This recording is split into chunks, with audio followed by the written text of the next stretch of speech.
Morning, Hello, Paul. Good morning. Good morning, Brett. See you in the morning a lot. I love that. I love that. Yeah. Hey, so to get started with this little podcast of ours, episode 1, version 1, we're gonna get into the origin story of you and I and our production journey and music and the Badleys and blah blah blah. We got a lot to cover, and so we'll just get started today with the beginning. Okay. So Excellent. I'm gonna start with me. Excellent. All right. So It's my favorite not subject. my favorite subject is myself. but anyhow, mid '80s. Well, a little before that, I got out of high school. I wanted to go to Berklee College of Music, right? And I got accepted. I had a Berklee grad that taught me how to play guitar. Not taught me how to play guitar, but how to understand, what I was actually had been learning on my own. And he got me an audition, blah blah blah, and I got in. But it turned out I was really good at football, so I ended out getting a scholarship from Bucknell University, which is about 10 miles from here, something like that. And that was painful.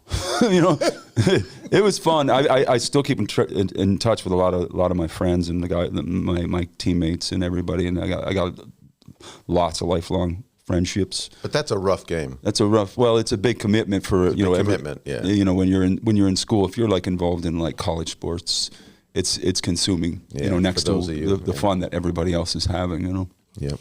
And so anyway, I always wanted to do the music thing, so I took a couple classes, whatever. But about my second year in, there was a thing called they had like an intercession situation where you could take a course on something that you were interested in, right? So, and I'm sitting there looking through it, and there's a lot of like, go to Ethiopia or whatever, a lot of these like abroad sort of foreign things that you could do, or work at an accounting, shadow an accountant or whatever, internships, whatever, for the month of January. Then I looked down and I found like recording studios, a recording class, right? A recording studio. Yeah, which was here, which is like, however many years later that is, almost 40. Mm-hmm. Well, yeah. We're here, so that was wild. So they were having the recording class here, and so I got on the phone and called, and I talked to a guy there. And I said, well, man, I'd love to come check the studio out, and like I'm interested in this, and I'm trying to get in. I want to get in the music business eventually, and I really want to come down and check out the studio.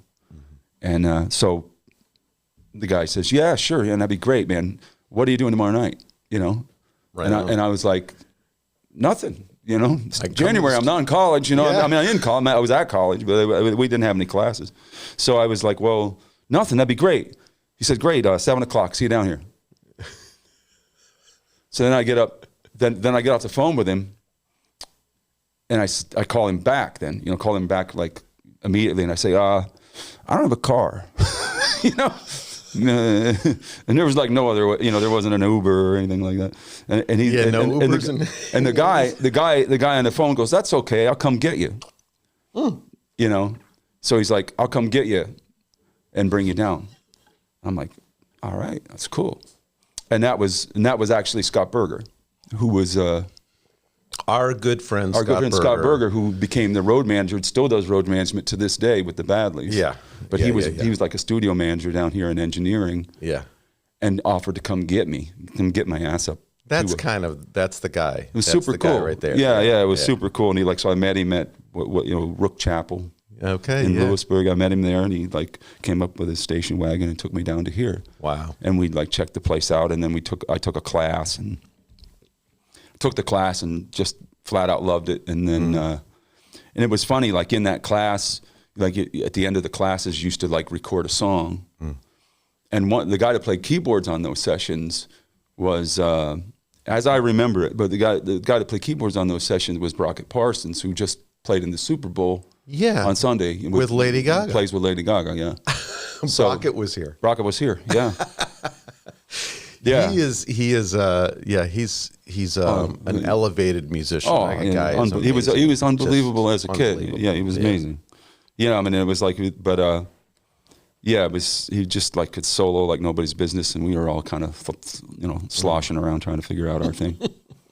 So, anyhow, so then that was, my second year of school, and my senior year, I was done with all my classes. I was, I had I needed one elective or whatever, and then just whatever I wanted to do. Yeah. So I went to the music department at Bucknell, and I said, can I make an independent study course to do there wasn't an internship. It didn't exist through the school. Okay. So I just went and I said, I want like, 3/4 of my last semester to be, to take one English class, and the rest of it is coming here. So it wasn't just the January couple weeks. That was later I came back and I got the internship. Yeah. And then I got an internship, and then made this independent study course so I could get credit for coming here. And then I just lived here. Like I was living over the Bull Run in Lewisburg, PA, living over a bar. Bret was living over the Bull Run because he had been asked to leave student housing. Well, I got kicked out of student housing. That did happen. This in no way reflects on Bucknell football. No. This reflects solely on Bret. On me. This completely. And I remember years later, I took my daughter, my youngest, took Scarlett up to Bucknell because she was kind of interested in going there, Yeah. And she's there, and I'm like, I'm showing her the campus and all that, and ultimately she did not go, to Bucknell, but I remember showing her, right here's the bench I sat on and had a tasty cake when I got kicked out of residential housing. That's like a strong. I mean, you were. It's a visual, I mean, you were asked forcefully, or removed. I don't know. You were removed, but you know what? It's okay. It all worked out. It was all good. Out. So I ended up living over a bar. The best. Yeah, and I had my little my little PV SP3s, which back in the day, these things are actually like kind of big, like stereo speakers. Well, they're PA speakers. Yeah, these big PA speakers, and they get very loud. Yeah, they were, and I had them mounted in the windows So you told me a story. I told you this was a good. You told me the story. But yeah, so then basically, what happened was we had them mounted in the windows. So then, there's a college bar downstairs. Yeah. And the college bar calls the cops on us because we got like the PA. The bar filled with out of control college students. Yeah. So they called the police on you for a noise disturbance. But anyway, yeah. But that happened, and then years later we were trolling around our names on newspapers.com, and my conviction came up. Are you serious? Yeah, with my. Oh, that's there was great. it was a citation, But, I mean, not. I wasn't that's a harsh word. That's a harsh word. That's really. a harsh word. No, but your citation. My citation was on there, and my kids are looking at. Yeah. But anyway, that was that Bucknell. I was living over the Bull Run. I was interning here, and then loved it. Just loved it. I was here all the time. I was here 12 hours a day. Just assisting with sessions. I mean, Scott was here. Scott was engineering sessions. Rusty from Hybrid Ice. Oh, wow. Those guys were making a record at that time. Right. Okay. The producer Bill Grabowski, that you knew Bill. Yeah. There was a lot going on here then with big projects, like kind of bigger projects. Yeah. Actual in production and radio jingles and TV jingles and all that kind of stuff. Yeah. Yeah. And it was it was kind of a busy time. And it was funny, like in that time, Yan Lewan came in, or Yan Lewan, or however, Let's call him Lewan. Yan, but Lewan, I mean, so that was like Yan Lewan, which was, he came in with the polka band. And, so there was a movie starring Jack Black. Polka King, yeah. Polka King. Yeah. That's the Polka King. Yeah, he was, yeah. So he was like, I'm 21, and I mean, I didn't record the record because he had Bill Grabowski record, because Bill was Polish, Right. So Bill was doing the record. That has so many layers. layers. That has lots of That layers. has so many layers. Hi, Bill, we love you. But it has lots of layers. Bill couldn't actually, I mean, You know. but he was producing the album. He was producing the album. because he was, and Scott was engineering because, Bill was from the motherland, Yeah. So, he was recording. I'm not putting that, this is, I got to remember. No, it's not a disclaimer. I'm just saying, my wife's Polish and my kids are subsequent. So I'm down with the Polish. I love the Poles. Love the Polish people. Yeah, I love them. There's nothing wrong with the Polish. The Polish are wonderful. They're wonderful. There's the opposite of something wrong with the Polish. I love the Polish. It's that there's too much love. There's too much like, goodness. I love them. Yeah. I love them. There's actually that. That's an opposite. My kids Kind of a situation. My kids are made of halushki and pierogies.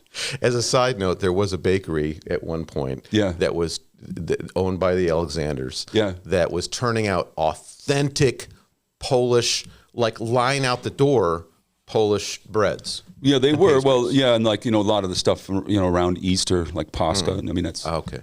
There's different things like. I'm not talking from. It's not Polish. It's not Polish History Month. However, no, but there was all this because I'm not Catholic. You know what I mean? And there's a lot to learn. In my case, now my first episode I've already went after the Polish and the Catholics, which I did not mean to do. I'm not really. Before this episode is over, we will have talked politics, religion. That's not what I'm saying. I'm saying that I'm diversity. Yeah, I'm saying that I am not an Down authority. with the Poles. So don't cut that up into a little piece. You know what I mean?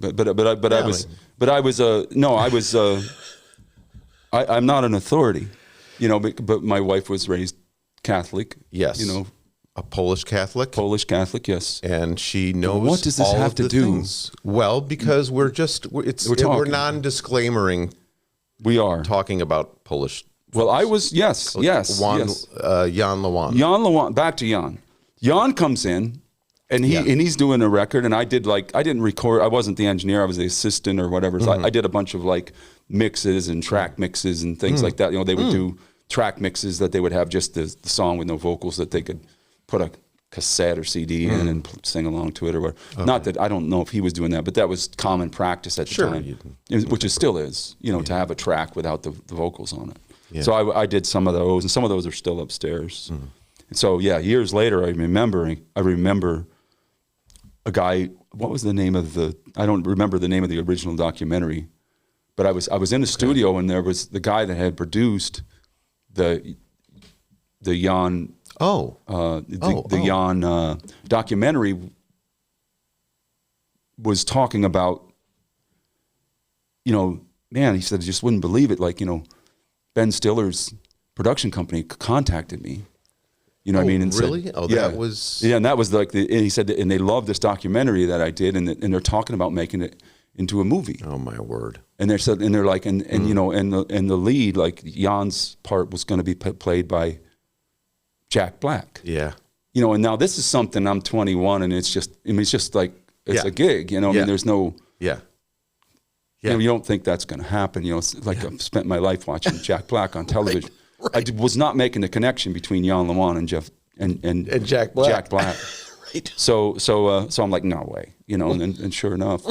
And then he said, yeah, and Jack, watched the documentary, and he just said,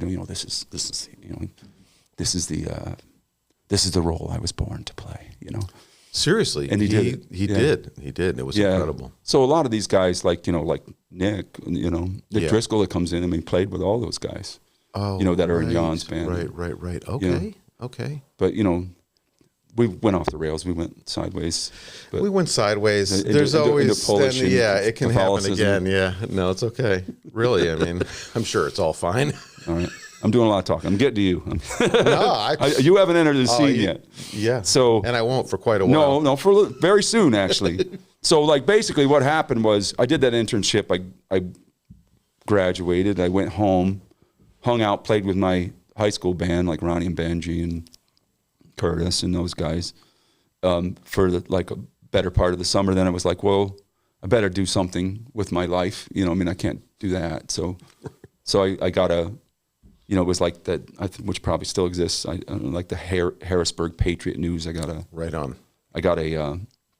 got like a job listing or classifieds. Yeah, I mean, it wasn't. Yeah. I mean, there was. Yeah. I mean, it wasn't.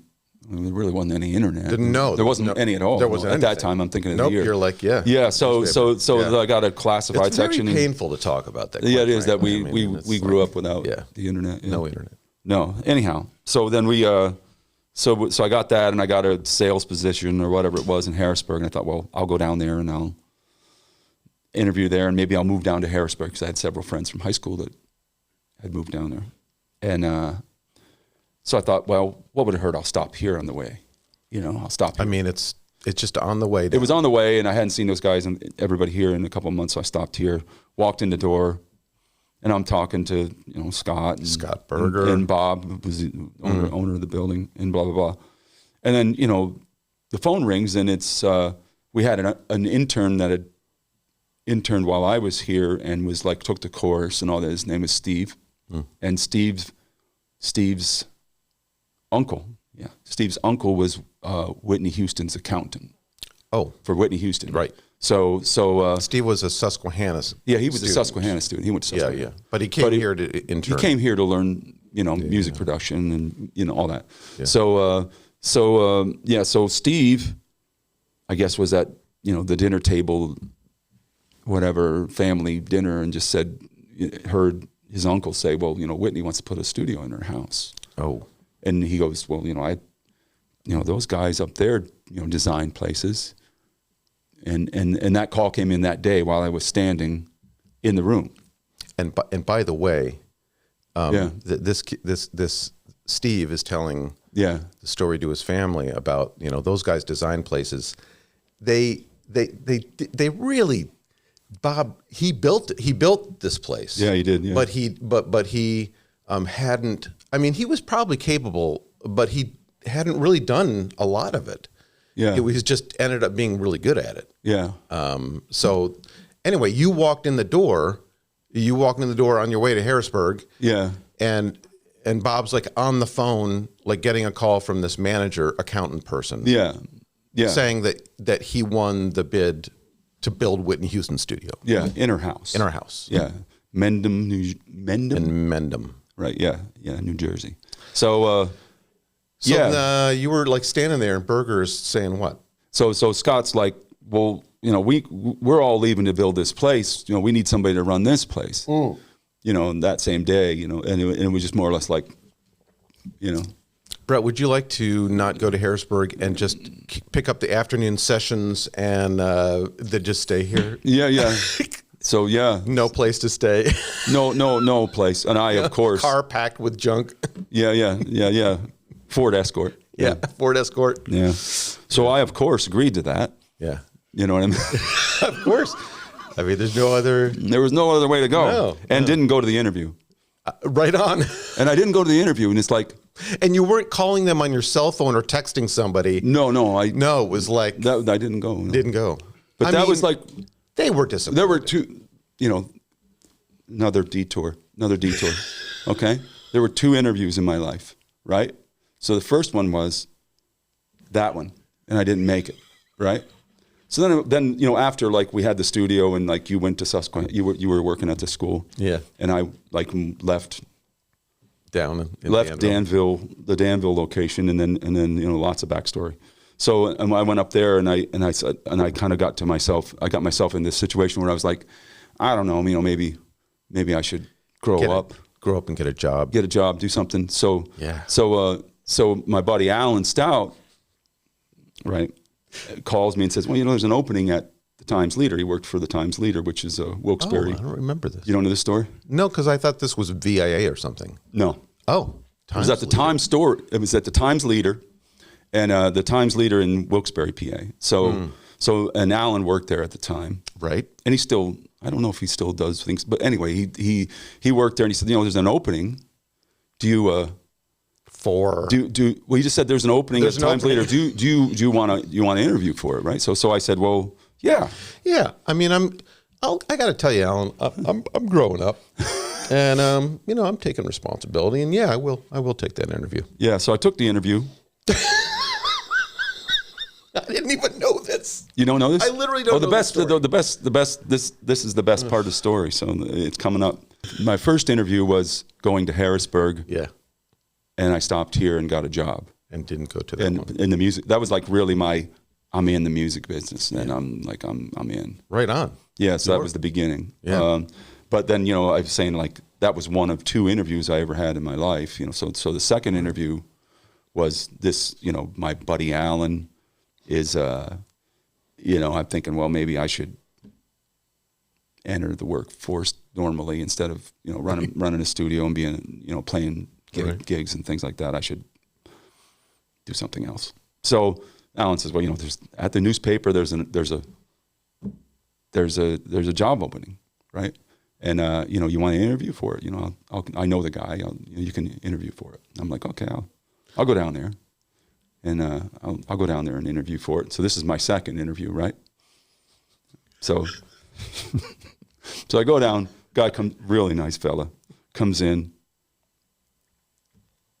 and we talk for a little bit. And I think I had some sort of resume or whatever, like the Badleys in the studio, yeah, right on. With all these things, I thought, well, I'll do the normal thing, and I'm interviewing with this guy, and then I get into it like a good half hour, and he's talking about, and I realized that like the job is a paper route.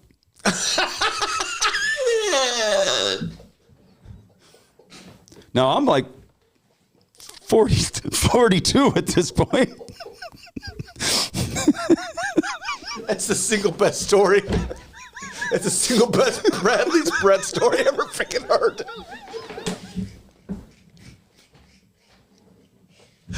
So we're getting into this interview, and at some point I realize it's a paper route. But I'm like 40. And I'm like, but I'm 40, 42.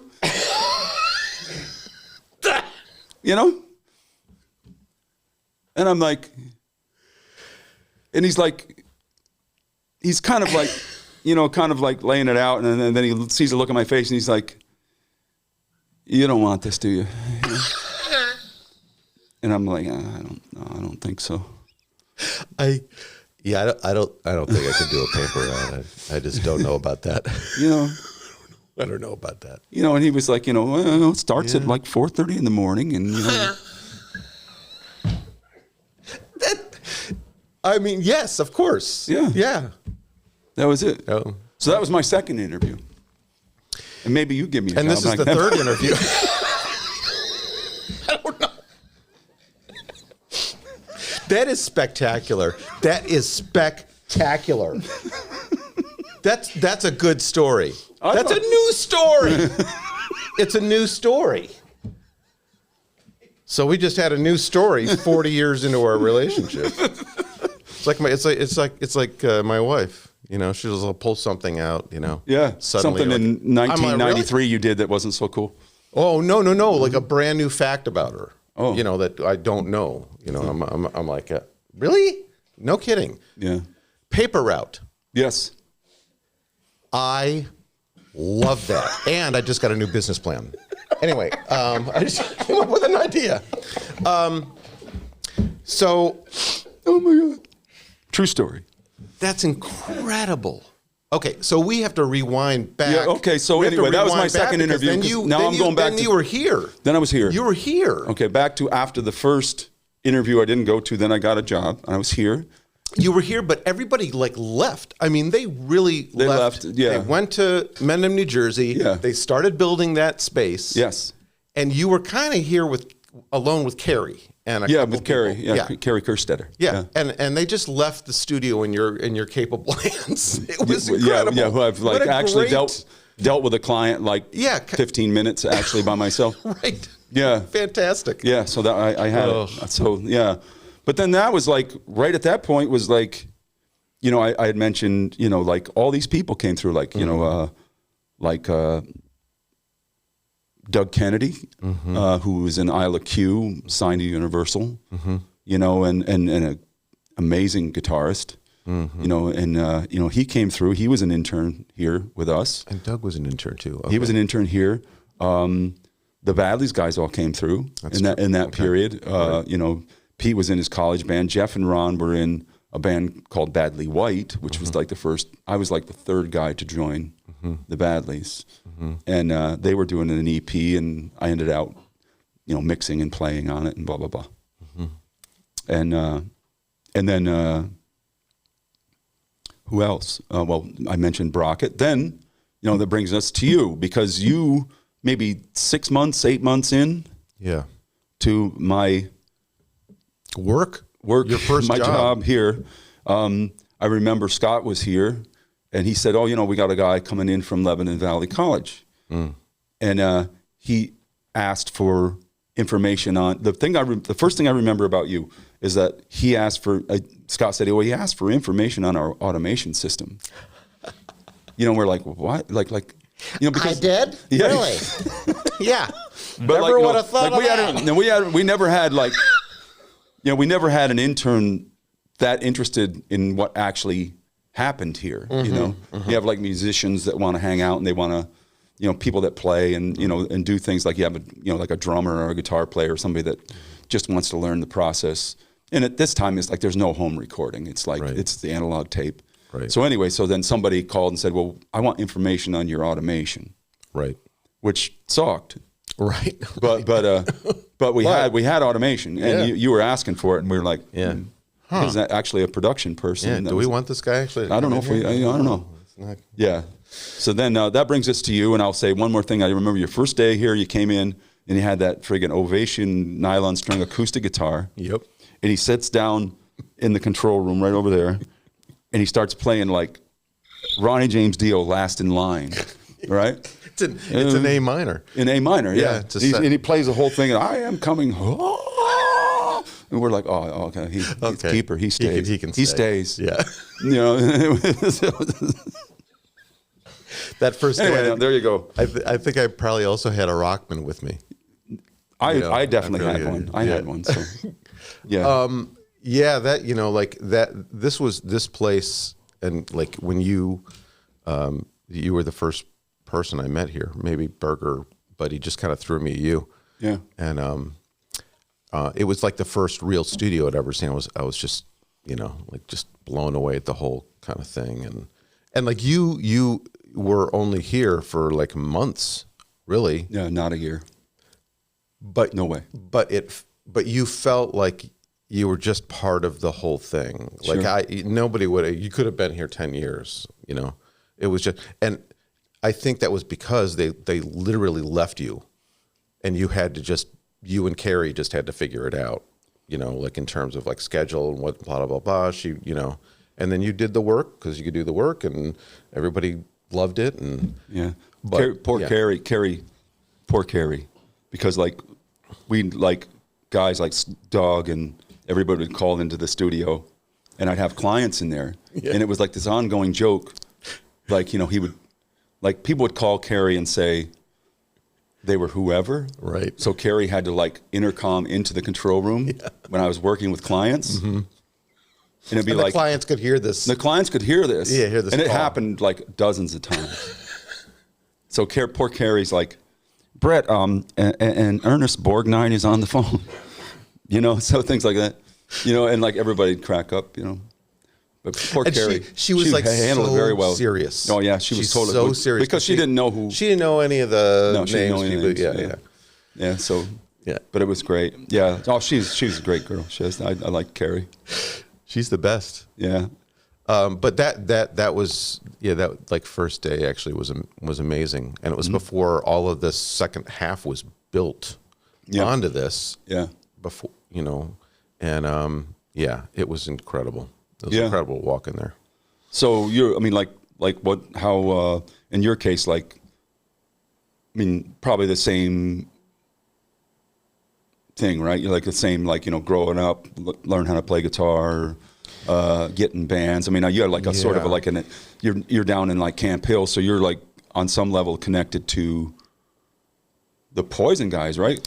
Yeah, my first battle of the bands was with Spectre, which was Bret and Ricky Rocket. Bret and Rick had this band called Spectre, and I was like still in high school. You were in the band? I was in my band. Oh, you were playing. We were in this battle, competing in this battle of the bands, and they were kind of like the headliner. Really? Spectre was like the headliner, and like Rick had plexiglass around like a Neil Peart kit, like they were like 12 drums or something. Sure. And it was just like an obsession, like right from the beginning. And I got my first guitar and amplifier with a paper route. Really? I mean, I had a paper route when I was in middle school. And I didn't get mine until I was 40.